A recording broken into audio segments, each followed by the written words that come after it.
Frank the Wrabbit.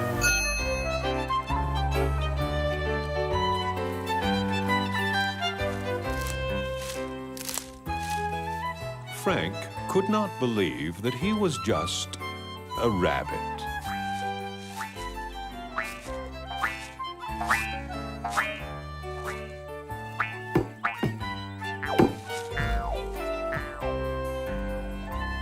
He preferred to believe that he was a rabbit, which is very different from a rabbit. A rabbit has a brain the size of a pea, whereas Frank had a brain the size of a lima bean. There was plenty of room for ideas, both artistic and scientific, as well as metaphysical. Frank surmised that the length of a carrot divided by its diameter was always an integer. Frank believed that the sun was a giant carrot seen from one end. Attempting to explain his theories to rabbits was hopeless. Rabbits are too stupid, and rabbits make no sound when they speak. Now, Frank lived in a rabbit hole, which was surrounded by carrots. The only practical problem he ever faced was reaching for a distant carrot. He had plenty of time for his ruminations, both physical and metaphysical. Frank conjectured that in a former life he had performed heroic acts. This would explain the abundance of carrots, clearly a reward for his virtuous nature. One morning, Frank's carrots were gone. He was just in time to see them being carted away by a truck.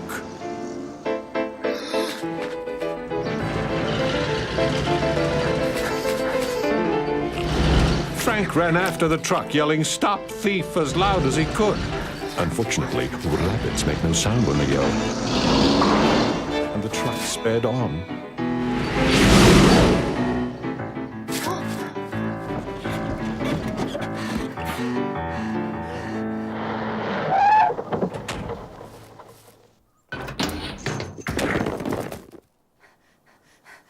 Frank's carrots were being offered for sale. Frank could bear it no more. Frank silently proclaimed that the carrots were stolen property and proceeded to eat them. Frank grabbed as many carrots as he could hold in his mouth, which happens to be one, and ran. Frank ran into the section of the market that sold meat. Frank had never seen meat before.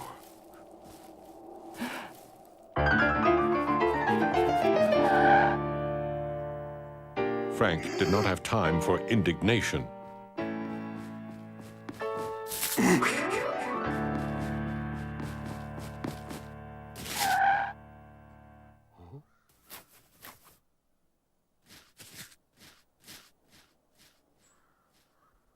That was close, said Frank silently to his dead companion.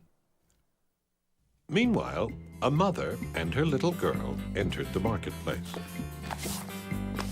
The little girl believed in wishes, charms, fairies, psychoanalysis, and the four-leaf clover.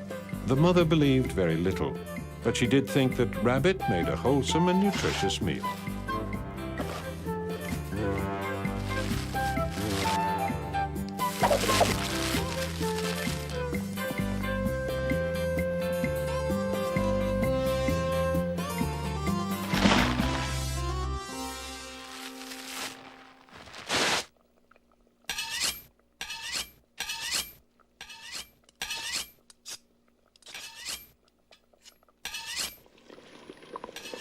Frank decided to look as dead as possible until he had a chance to get away. Mom! The little girl asked if she could make a wish on the lucky rabbit's foot. The mother thought that was a silly superstition. It wasn't so lucky for the rabbit, she said. Nonetheless, she agreed to humor the child. Frank felt someone rubbing his foot. Frank heard the little girl say that she wished that her mother would let her have a pet. Pets cause allergies, said the mother. But Frank had an idea. Instead of looking as dead as possible, he tried to look cute.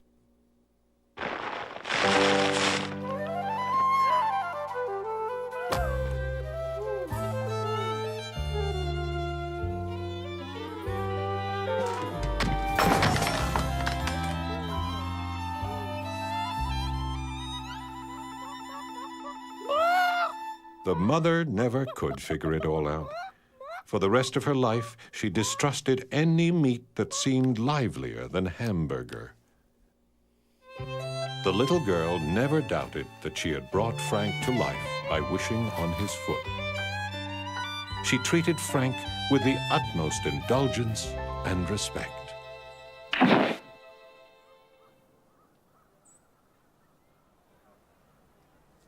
When others heard of the miracle, they were amazed. Pilgrims came to visit Frank. They brought gifts of rare and exotic carrots. They would touch his foot in the hope of alleviating their afflictions.